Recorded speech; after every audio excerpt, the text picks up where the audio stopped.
Mayaman ang kabundukan ng Teresa Rizal sa batong adobe. Isang material na karaniwang ginagamit sa mga pader ng bahay, simbahan at riprap ng mga dike.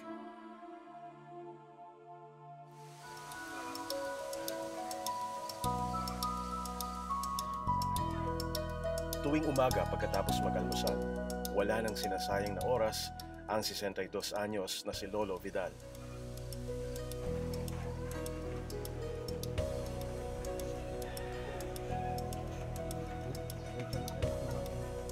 Diretso agad si Lolo sa quarrying site na ito, di kalayuan sa kanila.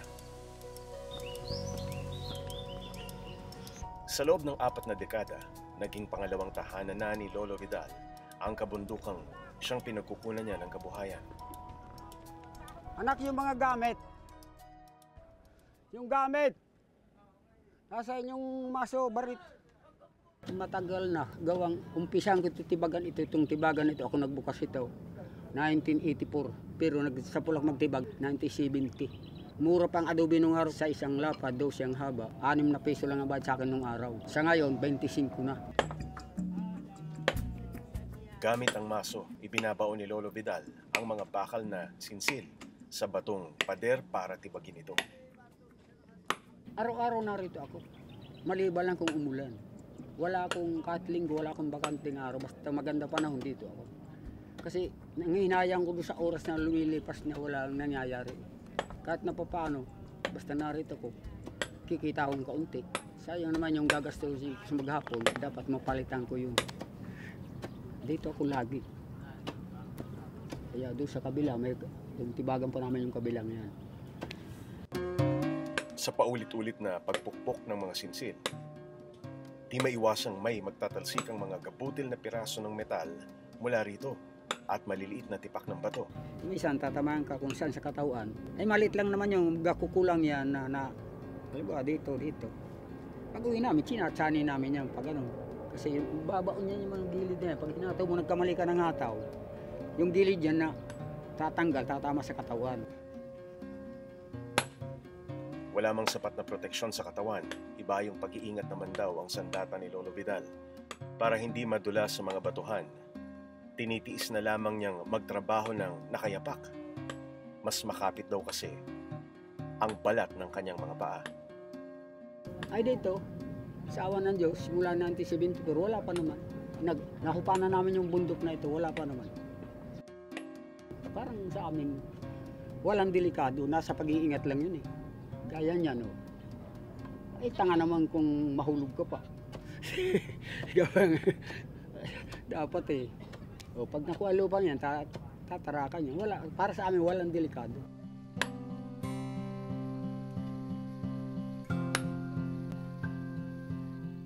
O, preka, palitan muna ako.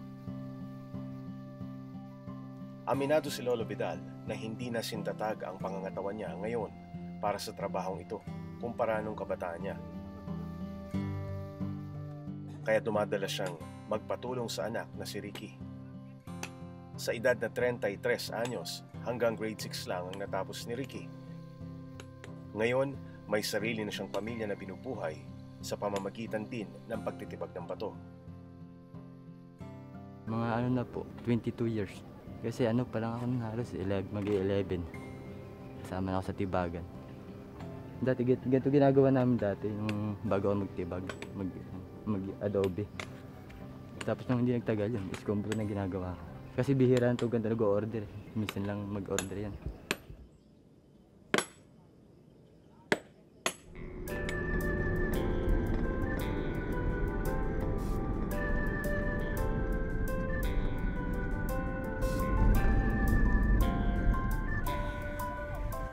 Kinamusta ko si Lolo Vidal sa pinagtatrabahuhang site ng quarry. Sa edad niyong yan, gaano katagal ho kayo namamalagi sa bundok para makakuha ng bato? Sa ngayon eh, kuwan na lang. Mga alas 6 to mga alas 9:30, alas 10. Punta na kayo dito? Nauwi na ako. Ang punta ko dito, alas 6 pa lang kasi ayaw kong anuhan ako ng init. Pagdating alas 3, babalik ulit hanggang alas 6 na yan, magdilim na. Nung kabataan ko pa talagang pati gabi. Pati gabi. Maglalamay pa, may ilaw. Wala madaling araw hanggang gabi. Yung mga astris. Oo. Madaling araw. Kasi nag-iilaw lang ko ng gasira para lang matustusan yung 7 kong anak na. Pinalaki niyo. Lahat ho yun, yung pinanggastos niyo doon. Puro sa bato yan. Kasi hindi man ako pwede magtrabaho sa iba dahil wala akong kakilala rito eh. Kung baga wala akong backer. Yun lang talagang hanap buhay ko. Pag wala ito, halimbawa ito, titipak-tipak ko itong ganito, yung kaya buhatin.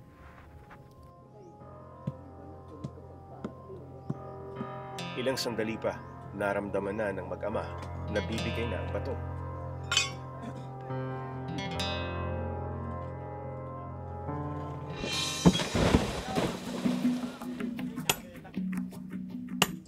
Bago ibenta ang natibag na bato, kailangan nilang tipakin ito sa mas maliliit na piraso.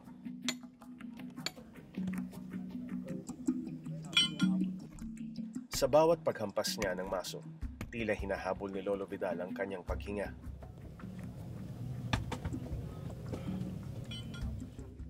Sa kanyang edad, hindi rin biro ang pagsasalansan sa bawat tipak ng bato na nasa 30 kilo ang bigat. 2 beses sa isang linggo naman dumadaan sa quarrying site ang mga truck na siyang bumibili at naghahakot ng mga bato. Karaniwang 4 na tao ang nagtutulong-tulong para punuin ng tinibag na bato ang isang truck. Iyan, ikakarga na yan. Dito atras ang truck. Atras dito. Yung painanti nila, yun magbubuhat yan. Yun ang magbubuhat pagkarga sa truck. Kung sakali, makakaisang truck kami mamayang hapon, mga alas 5. Kapag hindi, uuwi yung truck na yun na walang laman. Ngayon, kung sakali, wala kami pambiling ulam, mag-iiwan ng pera yan. Napupuno niyo yung truck? Napupuno niyo sa maghapon? Hindi ah. Mga 4 na araw ko pupuno yan. 700 piso lang ang bayad sa bawat truck na mapupuno ng tinibag na bato. At dahil 4 silang maghahati dito, mahigit 200 piso lamang ang kinikita ni Lolo Vidal sa loob ng 4 na araw. Yung trabaho ni Tatay Vidal, hindi madaling trabaho yan. Napakabigat niyan kasi ikinikwento niya nung bata pa sila. Talaga maghapon, inaabot sila ng gabi sa panguha ng bato. Kung ilang dekada na yung lumipas, ganun pa rin yung kanyang trabaho. Parang hard labor kung tutuusin di ba? Titibag ka ng bato, wala kang ibang alam na trabaho, walang ibang alam na pinagkukunan ng kabuhayan. So yun, mahirap, lalo na sa edad niya ngayon. Tuwing wala sa quarrying site, sa kanilang bakuran matatagpuan si Lolo Vidal para magpalipas sa oras. Munting kaligayahan na niyang makitang lumago ang mga tanim na puno na nakadadagdag din sa kanyang kita. Oh, ayun, kuminsan, nagsasayang pabili kong kape. Ang binta ko rito, ang isang piraso, piso ang isa. Pero yung maliit, hindi ko sinasama, yung malaki lang.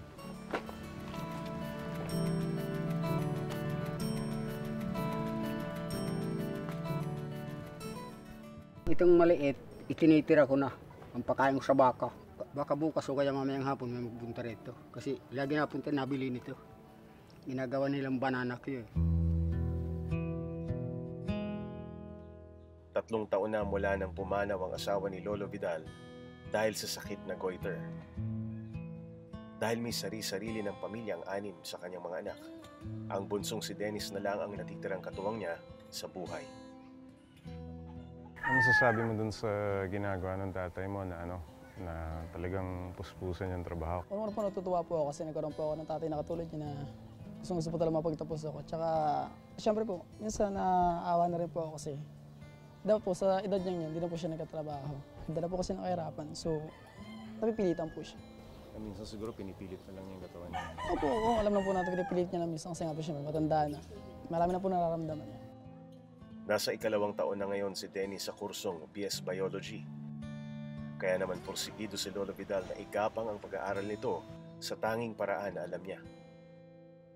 Kasi siyang may pangarap, ang sabi niya, Itay, kung ako'y makatapos, magtatrabaho na ako, yung mga sumunod sa kanya na mga yung mga pamangkin niya, matutulungan niya daw. Kahit ano kahirap, titiisin ko na lang, talagang kailangan.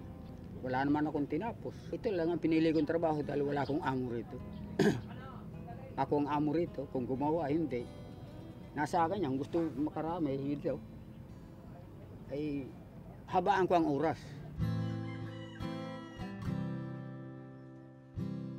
Hangad ni Dennis na sa kanyang pagtatapos, masuklian niya ang pagsasakripisyo ng kanilang ama kahit sa nalalabing taon ng kanyang buhay. Ano pangako mo kay Tatay Vidal? Siyempre po, pag nakatapos po ako, talagang hindi ko na siya magkatrabuhan. Talagang gagawin ko po lahat at bibigay ko lahat ng gusto niya. Makatapos lang ako.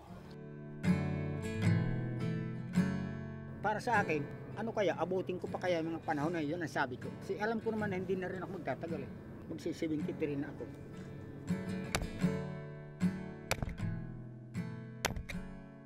Pero hanggat kaya ko, gagawa ko talaga. Hindi pwedeng hindi. Sa tingin niyo, kailan kayo hinto ng panguha ng bato? Hindi ko may pangako. Hihinto lang siguro ako kung halimbawa, hindi ko na siguro kaya talaga. Dahil wala nga akong papagkukunan. Gusto ko yung aking buso makatapos eh. Ayun na lang yung pambawi ko eh. Eh, hanggat kaya ko pa, gagawa ko talaga at gagawa ko. Tuloy ang biyahe ng buhay na iyong nilalakbay. Mga problema at pasakit na sa'yo'y dumaraan.